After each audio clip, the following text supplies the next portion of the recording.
Hello बच्चों, आपका स्वागत है श्याम सर की क्लास में। बच्चों, आज हम लोग कक्षा 12 भौतिकी फिजिक्स का हम लोग अगला टॉपिक पहले अध्याय का है, भाग फर्स्ट का है। अगला टॉपिक लेक्चर नंबर 12 देखते हैं। आपका अगला टॉपिक है वैद्युत द्विध्रुव के कारण।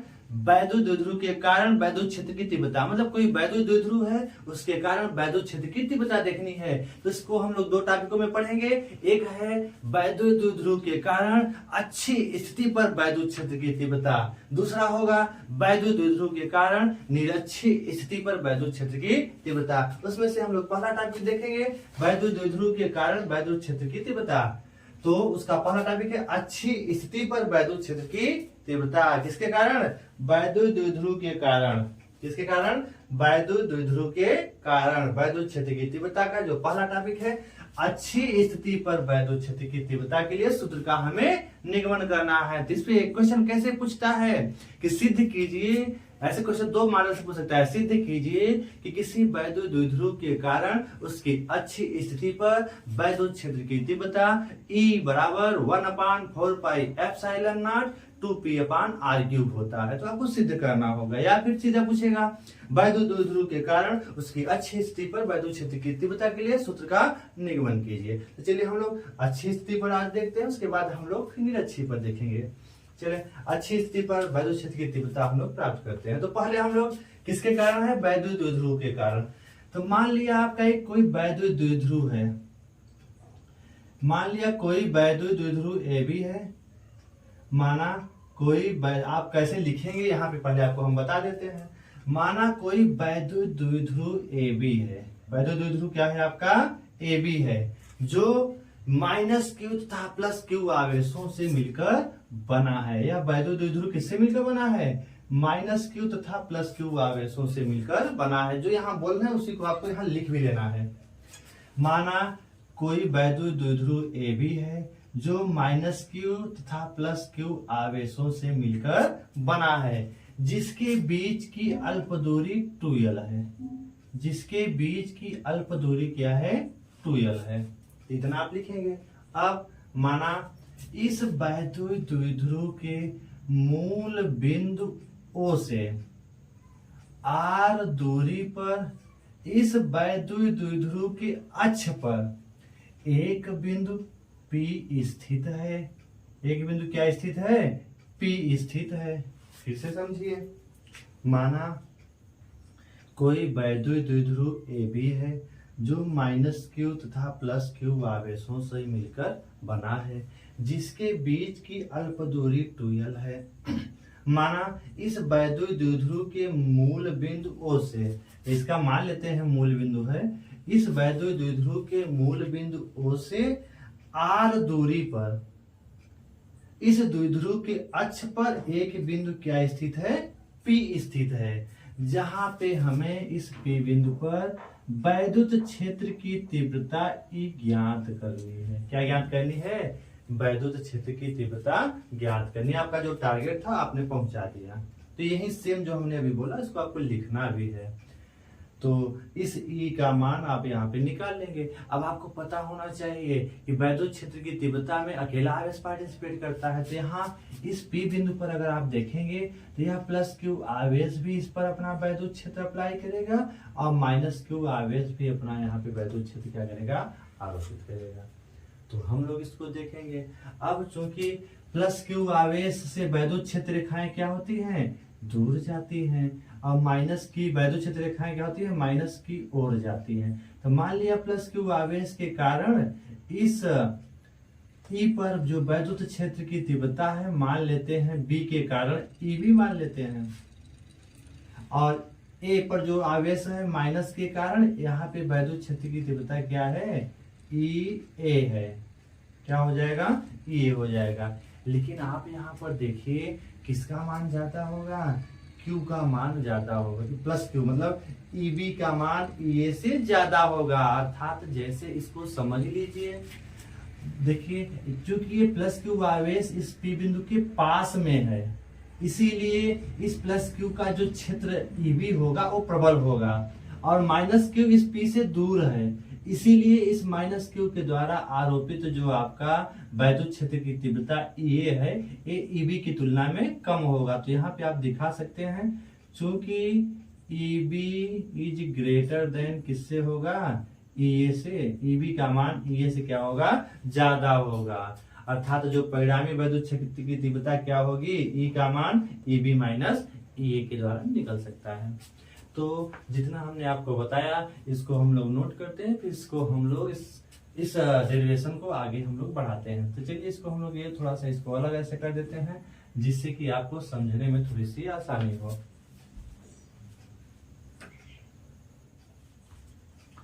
चलिए इसको हम लोग लिख लेते हैं। माना कोई वैद्युत द्विध्रुव, माना कोई वैद्युत द्विध्रुव AB है जो -Q तथा +Q आवेशों से मिलकर बना है, आवेशों से मिलकर बना है, जिसके बीच की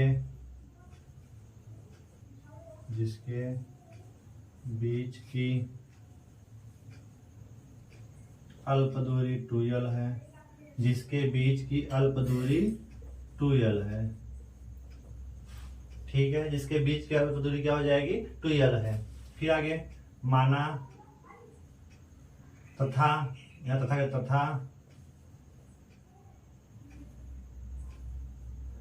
मान लेते हैं 2l है। माना वैद्युत द्विध्रुव के मध्य बिंदु, माना वैद्युत द्विध्रुव का मध्य बिंदु O है, माना वैद्युत द्विध्रुव का मध्य बिंदु O है, मध्य बिंदु क्या है, O है, मध्य बिंदु O है। मध्य O से, माना वैद्युत द्विध्रुव का मध्य बिंदु O है, मध्य बिंदु O से, मध्य बिंदु O से R दूरी पर वैद्युत द्विध्रुव के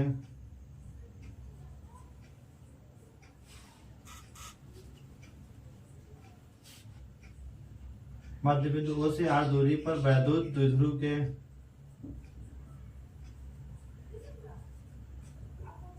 यहाँ तथा कर लीजिएगा, R दूरी पर वैद्युत द्विध्रुव के अक्ष पर एक बिंदु P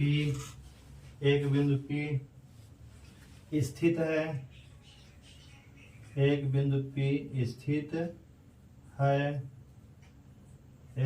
P स्थित है, जिस पर वैद्युत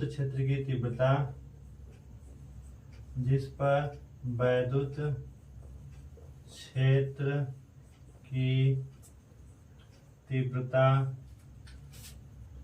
E ज्ञात करनी है।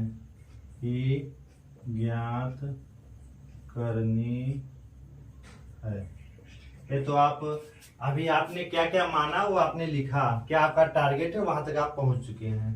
अर्थात P बिंदु पर आपको वैद्युत क्षेत्र की तीव्रता ये ज्ञात करनी है।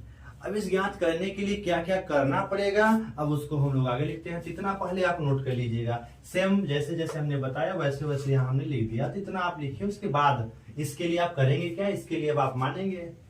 तो इतना पहले आप लोग इसका स्क्रीनशॉट लेकर के अपने कॉपी में नोट्स में लिख लीजिए, उसके आगे हम लोग इसको कंटिन्यू करते हैं। चलें, 1 2 और 1 3 स्क्रीनशॉट आपने ले लिया होगा। चलते हैं हम लोग आगे। इसी के बाद अब इसके बाद जो हम इसको इरेज करके लिखेंगे, इसके बाद अब लिखा जाएगा। तो चलिए इसको इरेज कर देते हैं, इसके बाद वाला लिखिएगा किसके नीचे आप। इसके बाद आपको क्या लिखना है देखिए,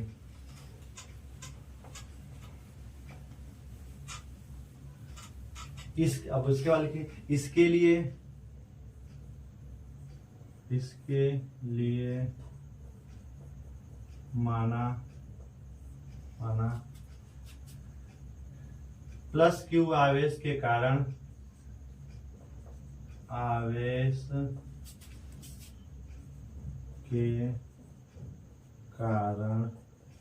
P बिंदु, इसके लिए माना प्लस क्यू आवेश के कारण P बिंदु पर वैद्युत क्षेत्र की तीव्रता, P बिंदु पर वैद्युत क्षेत्र की तीव्रता क्या आपने माना है? तीव्रता क्या है? मान लिया क्या है? EB है। प्लस क्यू कहाँ स्थित है? बी बिंदु पर, तो इसके कारण वैद्युत क्षेत्र की तीव्रता क्या है? EB है। तो EB का मान कैसे निकलेगा? आपने पढ़ रखा है, बिंदु आवेश के कारण वैद्युत क्षेत्र की तीव्रता का फार्मूला क्या होता है? 1/4πε0 Q अपान क्या होता है? R²। अर्थात Q क्या है? जिस आवेश के हमें इस कारण वैद्युत क्षेत्र की तीव्रता ज्ञात करनी है। R क्या है? उस बिंदु आवेश से उस बिंदु P के बीच की दूरी जहां पे हमें वैद्युत क्षेत्र की तीव्रता निकालनी है। तो यहाँ पर अगर हम लोग देखें तो देखिए आवेश प्लस क्यू आवेश के कारण इस P बिंदु पर वैद्युत क्षेत्र की तीव्रता क्या है? EB है। अब इस EB का मान निकालना है तो अब ये सब भूल जाओ। मान लो ये आपका प्लस क्यू आवेश है और इस पे वैद्युत क्षेत्र की तीव्रता, तो क्यू आवेश तो क्यू आवेश हो गया, लेकिन इसके मतलब यहाँ से हमें इनके बीच की दूरी भी निकालनी होगी। तो दूरी कैसे निकलेगा? पहले हम दूरियां दोनों आवेशों से निकाल लेते हैं। तो पहले इसका निकालते हैं। देखिए आपको क्या लेना है? आवेश तो मिल गया, ये तो सब में रहेगा। क्यू का मान तो क्यू है, आर इनके बीच की दूरी आर होती है। मतलब आवेश से बिंदु P के बीच की दूरी क्या होती है? आर होती है। तो इस आर का मान, यहाँ आर तो है, दिया नहीं है, अर्थात इस B और P ये दूरी क्या है? BP दूरी। तो दूरी क्या है? BP। तो आप चाहे इसको नोट कर लीजिए। तो 1/4πε0 और Q आवेश तो Q ही है, तो Q आवेश है तो Q आवेश दिखा दीजिए। अपान दूरी क्या है? B से P के बीच की दूरी है, तो BP का स्क्वायर। किसका स्क्वायर हो जाएगा? BP का स्क्वायर हो जाएगा। अब चूंकि अब हमें क्या है? BP का मान निकालना है, तो BP का मान आप निकाल सकते हैं। देखिए कैसे निकलेगा। अब हम लोग करें क्या? एक काम करते हैं, वैद्युत द्विध्रुव के बीच की दूरी क्या है? 2L है। तो अगर हम देखें यहाँ से, देखिए मध्य बिंदु के बीच की दूरी क्या हो जाएगी? L, और A से O के बीच की दूरी L, और O से B के बीच की दूरी भी क्या हो जाएगी? L। मतलब 2L दो भागों में बट गया, L और L, अर्थात टोटल जोड़ेंगे तो 2L। अब आप यहाँ से चाहें तो निकाल सकते हैं। देखिए अब चूंकि आपको पता है, देखिए यहाँ पर दिया है कि यहाँ इस O से P के बीच की दूरी टोटल R दिया है। क्या दिया है? R दिया है। और O से B के बीच की दूरी क्या दिया है? L दिया है। तो टोटल दूरी अगर R है, यहाँ से यहाँ तक की दूरी R है, और आपको पता है कि यहाँ से लेकर के देखिए B बिंदु, मतलब यहाँ इतनी दूरी दिया है, L दिया है। कितना दिया है? L दिया है। तो टोटल दूरी R में से अगर हम L घटा दें तो ये दूरी हमें बता आसानी से चल जाएगी। अतः हमारी जो ये दूरी हो जाएगी, कितनी हो जाएगी? पूरी दूरी R में से, पूरी दूरी R में से, और पूरी दूरी यहाँ से यहाँ तक कितनी है? R में से L घटा दें, अर्थात R माइनस L। कितना हो जाएगा? R minus L। तो R माइनस L अगर करेंगे तो हमें ये दूरी आसानी से पता चल जाएगी। तो BP का मान कितना हो गया? 1/4πε0 Q अपान दूरी क्या हो जाएगी? R माइनस L का होल स्क्वायर। BP का मान मतलब इतनी दूरी कैसे निकाला आपने? अरे जब इतनी दूरी R है और इतनी दूरी L है, तो इतनी दूरी का मान क्या होगा? अगर इतनी दूरी का मान निकालना है और पूरी दूरी दिया है, इतना दूरी दिया है, अगर हम यहाँ से कह दें कि यहाँ से यहाँ तक की दूरी है 10 मीटर दे दिया गया है, ठीक है, और आपको बता दिया जाए कि यहाँ से यहाँ तक की दूरी आपको दिया है 3 मीटर, तो इतनी दूरी कितनी होगी? तो कैसे निकालेंगे? ये है R का मान, और ये मान लिया अगर L दिया है, तो ये कितना हो जाएगा, कितना करेंगे, आर माइनस एल ही तो करेंगे, अर्थात 10 में से 3 आ जाए कितना आएगा, 7 आ जाएगा। तो इस तरह से आप इसको निकाल सकते हैं आसानी से। तो आपका इसको मान लेते हैं इक्वेशन नंबर फर्स्ट। फिर हम लोग वही काम, ए बी का मान आपको मिल गया, ए बी बराबर अर्थात प्लस क्यू आवेश के कारण पी बिंदु पर लगने वाला वैद्युत क्षेत्र की तीव्रता। आगे अब तथा माइनस क्यू आवेश के कारण पी बिंदु पर वैद्युत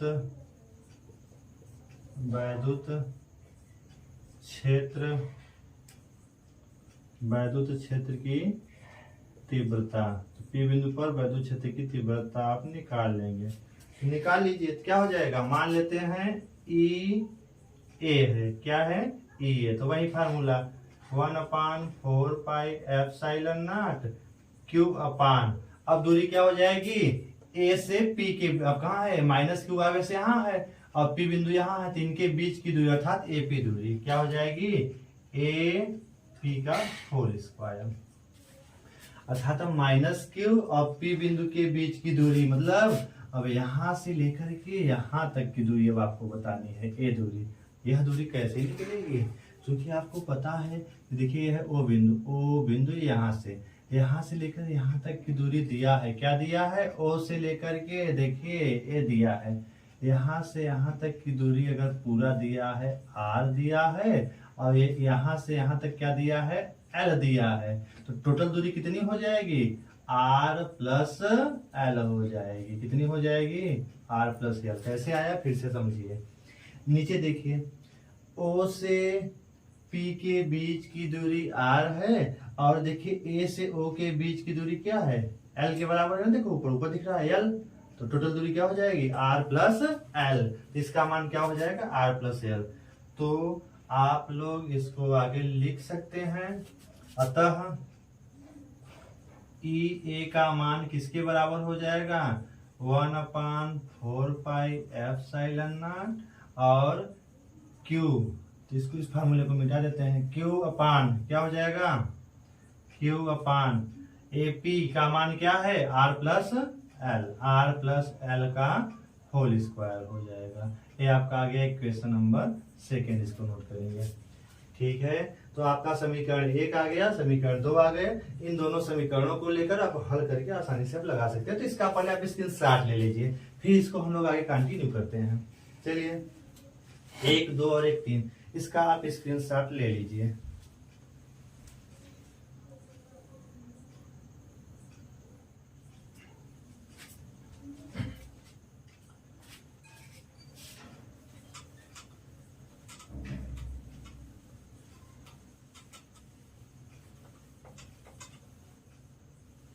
अब यहाँ एक लाइन थोड़ा सा लिखते हैं, चूंकि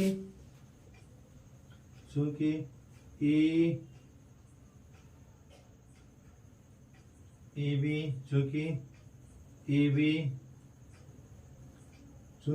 बी बिंदु पी के पास है,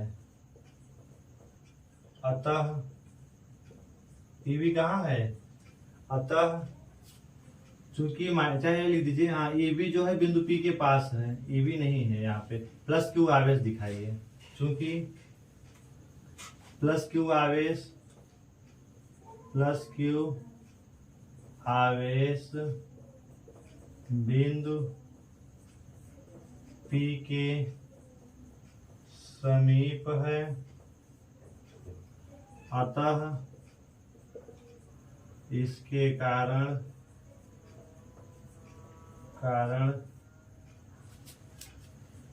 पी बिंदु पर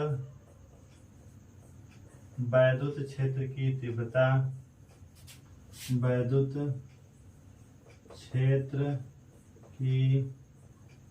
तीव्रता ए बी का मान ई ए से ज्यादा होगा, ये से क्या होगा, ज्यादा होगा। अतः आप क्या कर सकते हैं, अतः आप लिख सकते हैं e b is greater than किससे होगा, ई बी का मान ए से क्या होगा, ज्यादा होगा। तो आप निकाल लीजिए। तो P बिंदु पर, तो P बिंदु पर परिणामी, तो P बिंदु पर परिणामी वैद्युत क्षेत्र की तीव्रता, P बिंदु पर परिणामी वैद्युत क्षेत्र की तीव्रता क्या हो जाएगी, चूंकि EB और EA एक दूसरे के अपोजिट हैं, तो आप यहाँ पे परिणामी वैद्युत क्षेत्र की तीव्रता E बराबर क्या हो जाएगा, EB टोटल होगा प्लस और माइनस, तो EB का मान ज्यादा है प्लस, और क्या करेंगे माइनस EA, क्योंकि दोनों विपरीत हैं। EB का मान ज्यादा है इसलिए इसको पहले लिखा गया, EA का मान क्या है, कम है, और EA क्या है, EB के विपरीत है, तो विपरीत लगा दिया जाता है। परिणामी का मान क्या होगा, EB माइनस EA, ये किसका मान है, E का मान। तो अब इस फार्मूले से इसको आगे हम लोग बढ़ा करके हम इसमें आसानी से इसका मान निकाल सकते हैं। चलो इसको हम लोग आगे बच्चों कंटिन्यू करते हैं।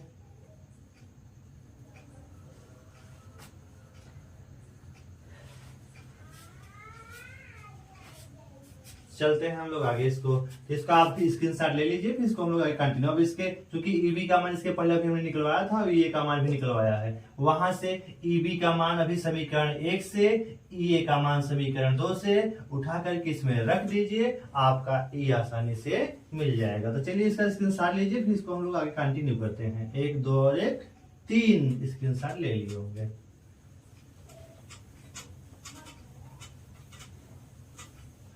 इसको हम लोग आगे बढ़ाते हैं, क्योंकि आपका फार्मूला क्या आया था, E बराबर EB माइनस EA, समीकरण 1 तथा 2 से EB तथा EA का मान रखने पर, तो रख दीजिए। तो EB का मान आपने क्या निकाला था, 1/4 pi epsilon not Q upon क्या था, R, Q अपान क्या था, R माइनस L का होल स्क्वायर, ठीक है, माइनस EA का मान क्या था, 1/4 pi epsilon not Q upon क्या था, Q अपान क्या था, R प्लस L का whole square. Equation number first, equation number second से हमने वैल्यू पुट कर दी। अब इसको केवल सॉल्व करना बचा है, बाकी तो सब काम हो गया। सॉल्व कैसे होगा, दोनों में जो कांस्टेंट वैल्यू है उसको बाहर ले लीजिए। तो देखिए यहाँ पे क्या क्या कांस्टेंट है, एक तो चाहे तो Q भी कांस्टेंट है ले लीजिए, और 4 पाई एप्सिलॉन नॉट, दोनों में से बाहर हो जाएगा। बचा जो उसको यहाँ लिखिए, क्या क्या बचा, 1/R माइनस L का whole square minus 1/R plus L का होल स्क्वायर, इतना आपका बच गया। अब आप इसका तिर्यक गुणा करके इसको सॉल्व करिए, जैसे भिन्न करते हैं। अब इसका इसमें गुणा, इसका इसमें गुणा, नीचे का नीचे गुणा, तो इसको सॉल्व कर लेते हैं। तो Q/4 पाई एप्सिलॉन नॉट, और इसको सॉल्व करिए, तिर्यक गुणा करिए तो जाएगा ऊपर, तो R प्लस L का whole square minus R minus L का होल स्क्वायर, टोटल का बटे क्या हो जाएगा, R माइनस L का whole square, R plus L का होल स्क्वायर। तो R minus L R plus L होता है, तो क्या आता है, R square plus L square, तो ये कितना आएगा, R square plus L square का होल स्क्वायर, क्या आ जाएगा, R square plus L square का होल स्क्वायर। तो आप इसको उतार लेंगे, इसको सॉल्व कर लीजिए। चलिए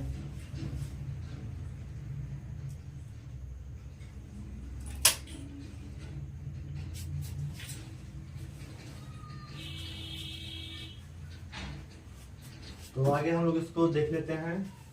चलिए सब कुछ सही है बच्चों, आप इसको सॉल्व करिए। अब आप इसको अपने तरीके से चाहें तो आप आसानी से सॉल्व कर सकते हैं।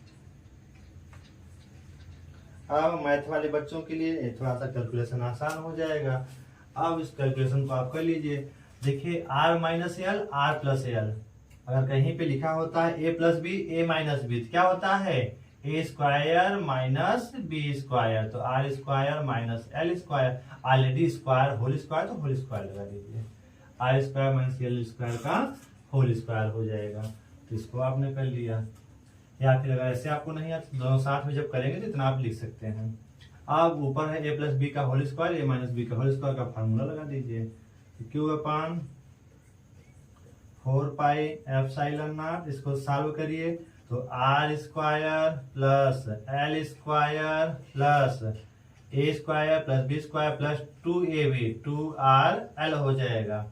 ऐसे यहाँ पर भी माइनस, यहाँ पे देखिए क्वेश्चन में जाए अलग कर दीजिए, फिर माइनस चिन्ह है, फिर इसको भी हल कर लीजिए, R square plus L square minus 2rl हो जाएगा। टोटल का बट्टे क्या हो जाएगा, R square minus L square का whole square, R square minus L square का होल स्क्वायर हो जाएगा। अब इतना आप उतार लीजिए, फिर इसको आगे हम लोग हल कर लेते हैं। अब माइनस का अंदर आप गुणा कर लीजिए, तो माइनस का अंदर गुणा करते हैं, देखिए क्या मिलता है। तो इसका आप स्क्रीनशॉट ले लीजिए, फिर इसको हम आगे कंटिन्यू करते हैं। चलें इधर देखते हैं,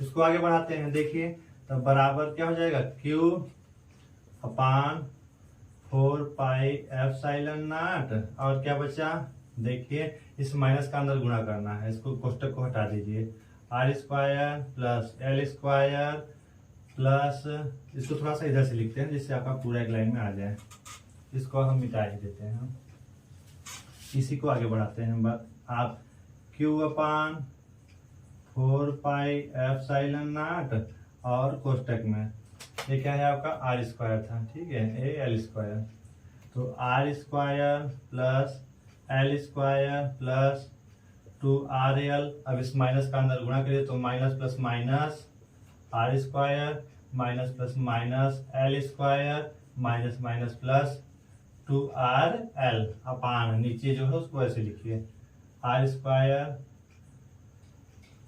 माइनस एल स्क्वायर का होल स्क्वायर। देखिए जो कटे तो काट लीजिए, देखिए प्लस और माइनस, प्लस और माइनस कट गया, बचा क्या क्या, Q upon 4 pi epsilon naught, बचा जो उसको नोट करिए, 2rl 4rl upon R square minus L square का होल स्क्वायर आपका बच गया। चलिए हम लोग इसको आगे बढ़ाते हैं। अब देखिए चूंकि अब आप इसको आगे, अब आप इसको हम इरेज कर देते हैं, अब यहाँ इसके बाद ही आप लिख लीजिएगा, इसको आगे बढ़ाते हैं। देखिए चूंकि आपने अभी देखा कि जो आपका आर है वो दूरी थोड़ी सी, R is greater than is greater than is greater than, मतलब आर का मान, आर जो है दूरी बहुत ज्यादा है, आर देखिए आर यहाँ से लेकर के यहाँ तक है, लेकिन देखिए द्विध्रुव जो होता है बहुत पास पास, हमने तो बड़ा बना दिया आपको समझाने के लिए, लेकिन ये बहुत क्लोज होते हैं, माइनस और प्लस क्यू आवेश बहुत पास पास होते हैं, अर्थात आर की तुलना में यल क्या है, बहुत छोटा है, बहुत क्या है, छोटा होगा, क्योंकि R is greater than is greater than is greater than L, अर्थात यहाँ से लिख लीजिएगा आर बड़ा है एल की तुलना में, तो अतः अर्थात तब आर स्क्वायर बड़ा होगा, आर स्क्वायर भी ग्रेटर देन किससे होगा, एल स्क्वायर, तो यल इतना छोटा है, यल का मान आर की तुलना में इतना छोटा है, तो एल स्क्वायर और छोटा होगा, तो हम लोग तो एल स्क्वायर की उपेक्षा कर सकते हैं, तो एल स्क्वायर की उपेक्षा, अर्थात आर यल इतना कम है जिसको नगण्य माना जा सकता है, तो यल स्क्वायर और छोटा होगा, इसको हम लोग क्या कर सकते हैं, नगण्य मान सकते हैं, अर्थात आर स्क्वायर भी क्या होगा, बहुत छोटा होगा, आर स्क्वायर का मान ज्यादा होगा एल स्क्वायर से, तो एल स्क्वायर क्या कर सकते हैं, उपेक्षा छोड़ सकते हैं, उपेक्षा कर सकते हैं, अर्थात चाहो तो एल स्क्वायर को छोड़ दो, उसकी उपेक्षा कर सकते हैं, जब उसकी उपेक्षा कर सकते हैं जिसको इसकी उपेक्षा कर लीजिए, तब आपका जो मिलेगा ई बराबर क्या मिल जाएगा, ई का मान आ रहा है, तो जब उपेक्षा करेंगे तब आपका ई बराबर क्या मिल गया, Q upon 4 pi epsilon not, इधर मिला और कोष्टक को हटा देते हैं तो क्या मिल गया, ऊपर क्या है 4rl है और यहाँ क्या, इसको जब हटा देंगे एल स्क्वायर को तो बचा क्या, आर स्क्वायर का होल स्क्वायर, आर स्क्वायर का होल स्क्वायर। और आप यहाँ से अब चाहो तो आप, चलिए इतना हो गया, तो इतना आप लोग नोट करिए, फिर हम लोग इसको आगे यहाँ पे लिखते हैं। चलिए अब इसको जब आगे बढ़ाएंगे तो हम लोग इसको लिख सकते हैं ई बराबर, इसको थोड़ा अलग अलग करते हैं, 1/4 पाई एप्सिलॉन नॉट। इसको हमने लिख लिया। इधर क्या क्या बचा, और इधर बचा क्या क्या आपका 4 जो है ऊपर वाला, 4 को हम 2 × 2 लिख सकते हैं। 4 को क्या लिख दिया गया, 2 × 2, ठीक है। और क्या लिख देते हैं, और यहाँ आर भी है, अच्छा एक काम और करते हैं, हाँ चलिए, और यल है, आर भी है, आर लिख लेंगे, यल पहले लिख लेते हैं यल, और आर बचा, और क्या बचा, क्यू बचा। जितना बचा थोड़ा सा हमने स्टेप से लिख लिया। फिर से समझिए, 4 को हमने तोड़ा, चाहे इसको भी ऐसे लिख लीजिए, आप समझ लीजिए, बस आपको आ जाए कैसे भी आ जाए।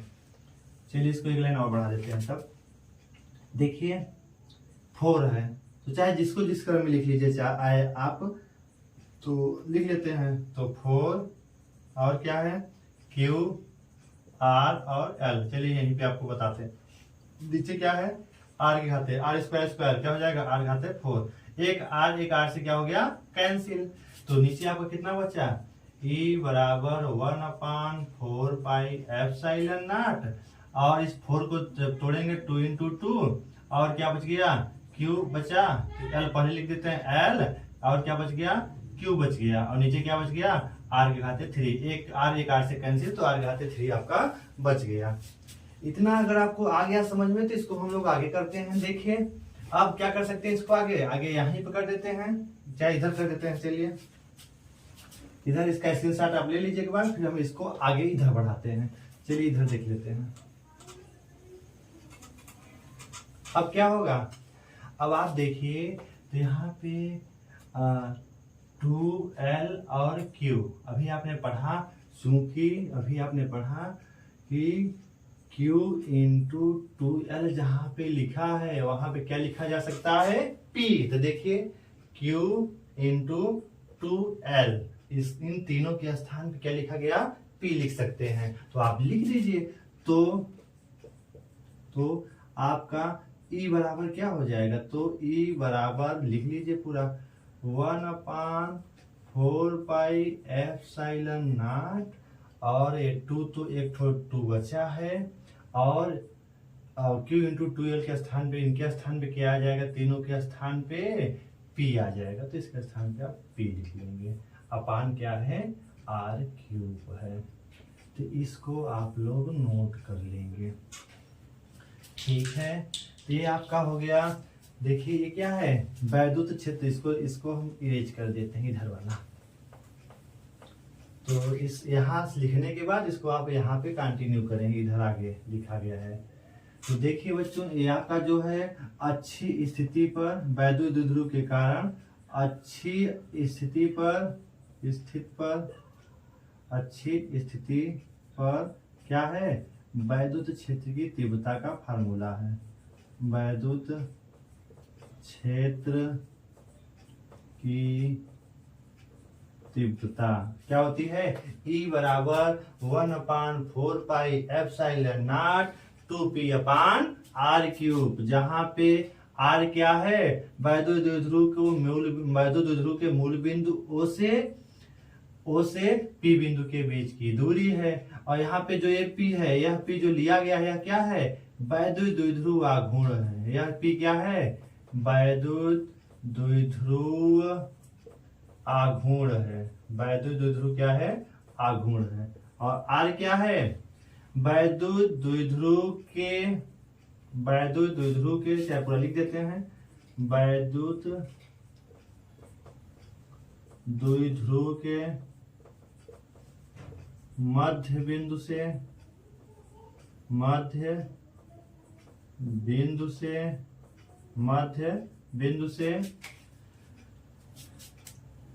कौन जो P, जिस पर P बिंदु के बीच की दूरी, जिस पर वैद्युत क्षेत्र की तीव्रता को निकालनी है, तो मध्य बिंदु से P बिंदु के बीच की दूरी है।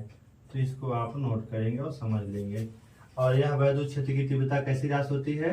एक सदिश राशि है। कैसी राशि है? सदिश राशि है। तो इसको भी आप नोट कर लेंगे। ठीक है,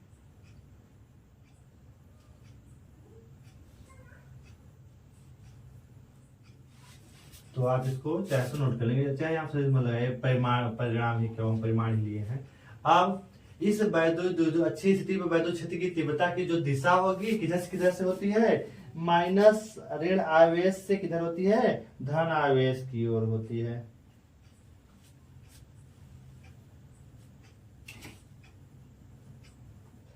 वैद्युत द्विध्रुव आघूर्ण जो P है इसकी दिशा किधर से किधर होती है? ऋण आवेश से किधर होती है? धन आवेश की ओर होती है। तो इसको भी आप लिख लेंगे। P की दिशा क्या होती है? ऋण आवेश से किधर होती है? धन आवेश की ओर होती है। तो इस तरह से बच्चों आप लोग, इस तरह से आपका ये पूरा टॉपिक कवर हो गया। लेक्चर नंबर 12 में वैद्युत द्विध्रुव के कारण वैद्युत क्षेत्र की तीव्रता अच्छी स्थिति पे पूरा फार्मूला का आपको डेरिवेशन कराया गया, एकदम सिस्टमैटिक ढंग से, एकदम स्टेप बाय स्टेप बताया गया। इसको आप लोग समझ करके एक बार दो बार वीडियो को देख करके, और वीडियो को स्किप मत करिए, पूरी तरह से वीडियो को आप देख करके आप समझ करके आप इसको अपने फेयर में नोट्स में बना लीजिए, जो कि आपको बोर्ड एग्जाम में बहुत उपयोगी होगा। तो वैद्युत द्विध्रुव के कारण वैद्युत क्षेत्र की तीव्रता अच्छी स्थिति पर उसका फार्मूला E बराबर 1/4 पाई एप्सिलॉन नॉट 2p/r³ होता है। तो इसको आप लोग केयरफुली ध्यान में रखेंगे। इस तरह से अगर आपको ये वीडियो अच्छा लगा तो आप लाइक करें, दोस्तों के पास शेयर करें। अगर आप चैनल पे नए हैं तो सब्सक्राइब जरूर करें, और आप इसको अच्छे से पढ़ते रहिए।